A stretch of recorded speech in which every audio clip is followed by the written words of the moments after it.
ಇಲ್ಲಿ ನಿನ್ನೆ ರಾತ್ರಿ ವಾಸವಂಬಾಳ್ನ ವೇಣು ಅವರ ಮನೆ ಕಳ್ತನ ಆಗಿದೆ.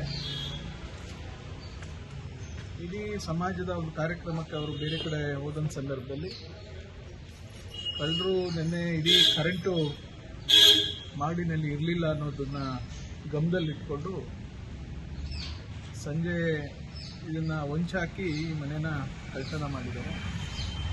ಭಾಳಷ್ಟು ಚಿನ್ನಾಭರಣ, ಹಣ, ಲಾಕರ್ ಸಮೇತ ಕೊಂಡೊಯ್ದಿರೋದನ್ನ ಗಮನಿಸಲಾಗಿದೆ.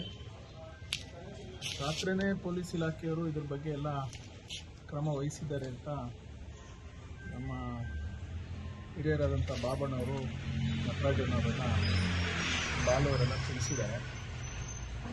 ನನಗೆ ರಾತ್ರಿ ಇವರು 11 ಗಂಟೆ ಸಮಯದಲ್ಲಿ ಫೋನ್ ಮಾಡಿದ್ದಾರೆ, ಬಾಲು, ಸಂದೀಪ್ ಅವರು, ನಟರಾಜನವರು. ಸೊ ನಾನು ಬೇಗ ಮಲಗಿಬಿಟ್ಟಿದ್ದೆ. ತಿರ್ಗಾ ಮಧ್ಯ ನಾನು 4 ಗಂಟೆಲಿ ನೋಡಿಕೊಂಡು ಮತ್ತೆ ನಾನು ಬಾಲುಗೆ ಫೋನ್ ಮಾಡಿದೆ, ಈ ಥರ ಆಗಿದೆ ಅಂತ ಗೊತ್ತಾಯಿತು. ಸೊ ನಾನು ಬೆಳಗ್ಗೆನೇ ಅವ್ರಿಗೆ ಧೈರ್ಯ ಹೇಳಲಿಕ್ಕೆ ಅಂತ ಬಂದಿದ್ದೆ. ಕಳೆದ 2 ದಿವಸ ಹಿಂದೆಗಡೆ ನಮ್ಮ ವಿಜಯಕುಮಾರು ಅವರ ಒಂದು ಅಂಗಡಿನೂ ಕಳ್ತನ ಆಗಿದೆ. ಮುಂದೆ ಶೀಟ್ ಕಟ್ ಮಾಡಿ ಬಂದು ಒಳಗಡೆ ನುಗ್ಗಿ ಹಣ, ಹಲವಾರು ವಸ್ತುಗಳನ್ನು ದೋಚಿದ್ದಾರೆ. ಮಾಗಿನಲ್ಲಿ ಒಂದು ಅಭದ್ರತೆ ಕಾಣ್ತಾ ಇದೆ. ನಾನು ಈಗ ಪೊಲೀಸ್ ವರಿಷ್ಠಾಧಿಕಾರಿಗಳಲ್ಲಿ ಮಾತನಾಡ್ತೇನೆ. ಸೊ ಇದಕ್ಕೆ ಒಂದು ಭದ್ರತೆ ಮಾಗಡಿನಲ್ಲಿ ಬೇಕಾಗಿದೆ.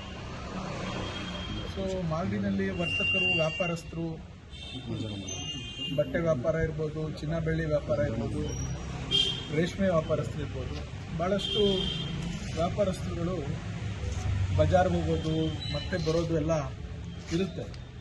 ಇವನ್ನ ಹೊಂಚಾಕಿ ಈ ಕಳ್ತನ ಮಾಡುವಂಥದ್ದು ಭಾಳ ಅತಿಯಾಗಿ ಇತ್ತೀಚೆಗೆ ನಡೀತಾ ಇದೆ. ಅದನ್ನು ಕಡಿವಾಣ ಹಾಕಲಿಕ್ಕೆ ಕ್ರಮ ವಹಿಸಬೇಕು ಅಂತೇಳಿ ಪೊಲೀಸ್ ಅಧಿಕಾರಿಗಳಿಗೆ ತಿಳಿಸ್ತೇನೆ. ಮತ್ತು ಇದು ಆಗಲೇಬೇಕಾಗಿದೆ. ಇಲ್ಲ ಅಂದರೆ ಸೊ ಈ ಕಳ್ಳರನ್ನ ಕಂಡುಹಿಡಿಯೋದು ಭಾಳ ಕಷ್ಟ. ಒಂದ್ಸರಿ ಒಡವೆ ದುಡ್ಡು ಹೋದ್ಮೇಲೆ ಅದನ್ನು ರಿಕವರಿ ಮಾಡ್ಕೊಳ್ಳೋದು ಕಷ್ಟ. ಹೀಗಾಗಿ ಪಾಪ ಅವರು ಇಡೀ